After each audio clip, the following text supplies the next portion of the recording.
Europar batasuna. Bigarren mundu gerraren ondoren, Europa gaizki amaitu zen. Haien artean, gerra gehiago egon ez zedin, hainbat herrialdek elkarren artean hastea erabaki zuten. Batez ere, lehen armak egiteko erabiltzen ziren gauzetan. Bigarren mundu gerraren ostean, Europa suntsituta zegoen. Bakea bermatzeko eta ekonomia berreizteko beharra sortu zen. 1950ean, Robert Schumanek Frantzia eta Alemania eta beste herrialde batzuk ikatzanen eta eltzairoaren ekoizpena elkarrekin kudeatzea proposatu zuten, gerra saihesteko asmoz. Hori, 1951ean gauzatu zen, CECAren ikatz eta altzairoaren Europako erkidegoa sorreraren bidez. 1957an, Erromako itunek Europako ekonomia erkidegoa eta Euratom sortu zituzten, integrazio ekonomikoa eta politikari hasiera emanez eta Europar Batasunaren oinarriak ezarriz. 1958tik aurrera, Europako ekonomia erkidegoa indartzen hasi zen, merkatu bateratua garatuz eta politika ekonomikoa koordinatuz. Nekazaritza politika bateratua ezartzen, ekoizpena eta nekazarien bizibidea bermatzeko. 1973an lehen edapena gertatu zen. Erresuma Batua, Irlanda eta Danimarka batu ziren erkidegora. 1980ko hamarkadan, Grezia 1981 eta ondoren Espainia eta Portugal 1986 sartu ziren, euren demokrazia berriak sendotzeko helburuz. Garai honek batasunaren sendotzea eta ikuspegi politikoago baten hastapena ekarri zuen. 1980ko hamarkadan, Europako integrazioak aurrerapauso handiak eman zituen, bereziki 1982ko Maastrichteko itunarekin.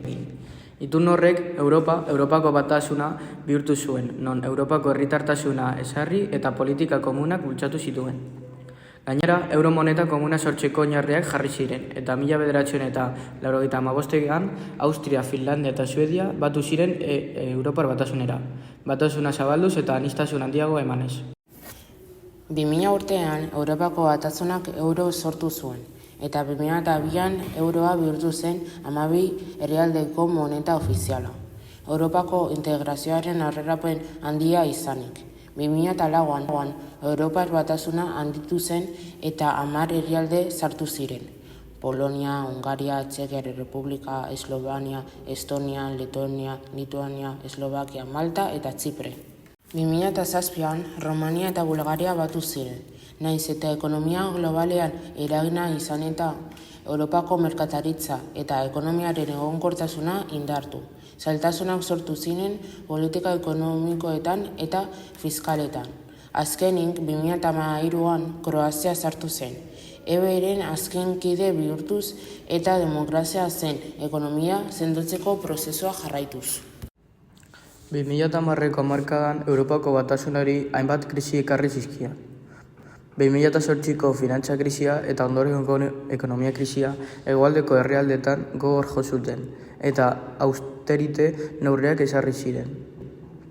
2015ean migratzaileekin krisia piztu zen eta Europar batasunek harrera politikak koordinatzeko ahaleginak egin zituen, nahiz eta estatukideek desadostasuna izan.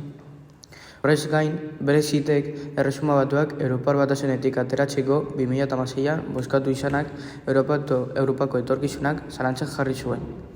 2020an Erresuma Batua Europar batasunetik irten zen, eta horrek bigarren mailako eragina izan zuen Europar batasunean. Halaber, populismoak gora egin zuela eta Europa politika tentsioak areagotu ziren. 2020ko hamarkadak Europako batasunarentzat erronka handiak ekarri ditu. Batez ere, COVID-19ko pandemia sortutako krisiarekin. Hori dela eta recovery plan bat jarri zen martxan, eta EBEren elkartasun beharra agerian geratu zen, integrazioaren garrantzia azpimarratuz. Era berean, klima aldaketa eta digitalizazioa erronka nagusi dira, eta Green Deal izeneko plana ezarri da 2050erako ekonomia karbono neutral lortzeko. Geopolitikan, Errusia eta Txina bezalako aktoreek presioa egiten dute.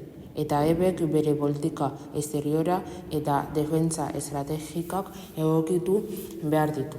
Naiz eta politika desberdintasunak eta nazionalismoen gorakada egon, Europako Batasunak globalizazioaren eta integrazioaren aldeko konpromisoa mantentzen du. Errusiako Ukrainaren inbasioak kezka nagusia izaten jarraitzen du Europar Batasunentzat. Ukrainari laguntza militarra eta finantzarioa emateaz gain, Europa Batasunak defentsarako gaitasunak indartu behar ditu eta segurtasunerako Estatu Batuekiko duen menpekotasuna murriztu behar du. Rearm Europe plana bezalako ekimenak 800.000 milioi euroro arte mobilizatu nahi dituzte Europako gaitasun militarrak indartzeko. Errusiako gasarekiko menpekotasuna murriztea lehentasuna da. Europako batzordeak proposatzen du Errusiak gas kontsumoa guztiz kentzea 2026an amaierakoan. Hala ere, hornikuntza horretan asko oinarritzen diren Hungaria eta Eslovakia bezalako herrialdeak proposamenaren aurka daude, estrategia energetiko honen ezarpena zailduz.